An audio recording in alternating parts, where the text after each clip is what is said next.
ત્યારબાદ મેં આપી દીધી મારા ભાઈને ગાડી હાંકવા।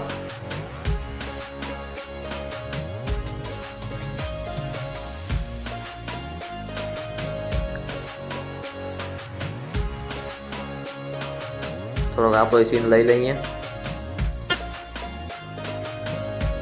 આપણે આવી ગયા દાદાના મંદિરે। ત્યાં દાદાના દર્શન કર્યા। ત્યારબાદ આપણે આવી ગયા ઘરે। ઘરે આવી અને નાના ભાઈનો પણ ફોટો પાડી લીધો। ગાડી આવી ગઈ આપણા ઘરે।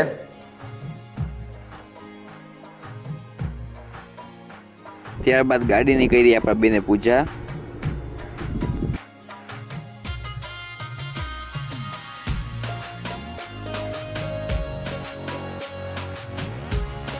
તેની સાથે આજનો વ્લોગ આપણો પૂરો। જય માતાજી દાયરાને।